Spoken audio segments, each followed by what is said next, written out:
Nervous burps. Sam, Hello. how are you? I'm fantastic. How are you? Good, yeah. Good. How'd that feel? Words can't describe how I'm feeling right now. I feel like I'm on cloud nine. It's been a few minutes since your performance. How'd you feel about that? Feel really good. Honestly, it's just listening, having a game plan and executing it, and I think that's what I did today. Coach told me that I was going to get the finish, and I just had to follow the game plan. That's it. What was the game plan? Wrestling heavy, take her down, staying away from her right hand, circling, moving in, and just being just a freight train, and just moving forward and making sure that I'm really, really heavy on the hips and just attacking on the ground and just overwhelming her. Do you think that was probably your best performance of your career? Yeah, probably. I got the finish, so yeah, probably. Awesome. This was a quick turnaround. Was that on purpose? I think Safe has a really good execution, and he kind of saw that I was already ready to go. Came back off of the Estella win, and I was just ready to go. So why stop something that's moving so fast and just have really good momentum? Yeah. So this is your second fight at Fortis. Is that the best move you've made in your career? Yeah. By far, I thank God every single day that I made that decision. These guys saved my career, and I'm so thankful to be where I'm at, and I'm just excited for what's next. I'm just taking it day by day and doing whatever Coach Safe tells me to do. It's really all I care about. You alluded to it a little bit in your pre-fight interviews. There was toxicity at your old gym.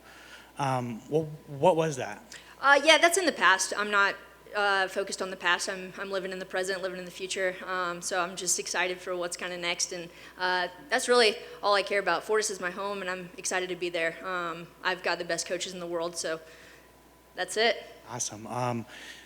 They're going to Texas twice in a row. Are you trying to hop on any of those cards? Hey, like I said before, whatever Coach Safe wants me to do, I'm down to do it. So, if that means fighting in Dallas, I'm down to do that because that's where my family is. That's where I've got, a big crowd. So I'd be more than happy to, fight every single weekend if I could. I love to be in that cage. It's like the only thing that really makes me happy. So, I'm down. I'm down to fight in Texas. And then finally for me, fight with Vanessa Demopoulos. I know we talked about that. Yeah. I know it's a fight that you want. Is that a fight that it's going to happen, right? Yeah, probably. What I'm really excited about is 1 month away from here, Jen, my training partner, fights Demopoulos. So I feel like she's going to whoop her ass, and then eventually down the line I'll fight Demopoulos and whoop her ass. So I was... that fight in LFA, I was dominating the first 3 rounds and then just got caught because I was stupid. I went against the game plan. So I won't make that decision or make that mistake again. Has it been fun training Jen again? Oh my gosh. Yeah, Jen is so awesome. She's so much like me that, that's why we get along so well is because whenever we're training, it's like down to business. We're like trying to kill each other and loving every minute of it. But then, once training's over, we're like best of friends. So it's really cool. She's like a really awesome person. I couldn't ask for a better training partner. Congratulations. Thank you, sir. I think it was at the end of round 1 when you broke free. I think it was a left standing elbow that gave her the big hematoma at the top of her head. Did you sense that was kind of the turning point in the fight? Like that might have kind of broken her? Yeah. I don't think that, she's tough. Elise is really tough. I don't think that one elbow or one punch was going to break her necessarily. I think it was just the overwhelming flurry of just pouring it on her and laying it on her as much as possible. But yeah, I felt whenever I was going to break off in the clinch, off the cage, I knew that elbow was going to be there. So I was like, let me just throw this thing and hopefully I can get a cut. But a hematoma is pretty good too.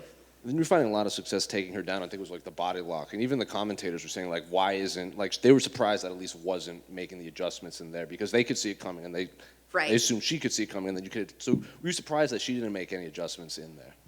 Yeah, her coaches are doing whatever they're doing, but yeah, we have a game plan, and chain wrestling is a big part of that. So, even if she was going to defend one takedown, I don't care, because I'm getting either the second or the third or the fourth. So, it's kind of hard to stop that onslaught. And finally, they showed your corner cam between rounds 2 and 3, and they showed Safe here saying, like, you just got to go get the finish right now. You got the finish. Last week, we heard Safe say, Ryan, get him off, go hit him, and that's exactly what happened. So what's clicking in the gym right now that Safe can just say something and then it just happens? It's just listening. It's honestly, it just comes down to trusting your coach. And, you know, my coaches, I trust both of them. Like, I don't know, if they told me to jump off a cliff, I'd be like, that's probably the right decision, so let me just do it. So, yeah, I trust those guys, and I'll do anything that they say. Maybe it comes down to that trust and then the confidence that they have in you. Does some of that wear off on you? Because it felt like you and that fight, almost like you just needed to believe yourself that you had what it took to be able to kind of finish her out there. Is that the sort of stuff that you're getting from Safe and just maybe finding within yourself as you've progressed in your career? Yeah, I think you couldn't have said it any better.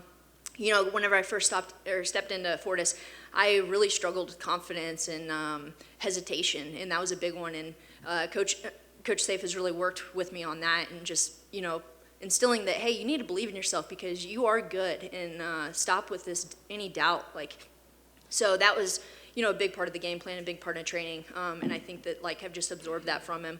So yeah, I'm extremely grateful. You talked a little bit about the elbows. Was that a big focus of this camp, or is that something that you've sort of always had, or has it gotten better? Because like you said, you damaged her early on with the elbow, and then you kind of finished her off with elbows from the top as well. I mean, was that something that you pride yourself on? Is that something that you've increased recently? Yeah, I think that's something that Coach Safe has kind of really instilled in all of us, is just like ground and pound. Like, really, like, nobody really does it, and it's just like being that just violence of action. And, you know, that's the Sampage way. You just got to, like, pour it on them and just not stop and keep going. So, yeah. And then last thing for me, if you could further explain the beef with DC and the fuel that you carried, it seems, in your soul when you walked out there driving you. So talk a little bit about that. And was that something that you're hoping to get that win, that you could get in there and talk with him afterwards? Yeah, I've had like a couple dreams about that over the past couple years. Man, that really hurt. Like whenever I had that fight with Tisha, I remember rewatching that fight a few times, and DC said I quit, or I was a quitter. And man, I carried that with me for a few years now, and I'm just like, I'm not a quitter. If anything, like, I've never quit at anything in my whole life. So I've just kind of carried that chip on my shoulder, and I was like, man, eventually I'm gonna like bring that up to him and talk to him about it. But I didn't want it to come across like as me to being a jerk or anything like that. But I was just like, I need to address this, and I need just to squash it and move on, because I respect the hell out of DC. DC's like, I mean, he's in the Hall of Fame for a reason, you know, and he's a great person. So yeah, I just wanted to squash that. So. And if there's ever anything you need confidence, you backed him down right there. Did you see him? He kind of was like, took a step back. And he's a former double champ, you know. So I think you got his number right now. I hope so. Congrats on the victory. Thanks, sir.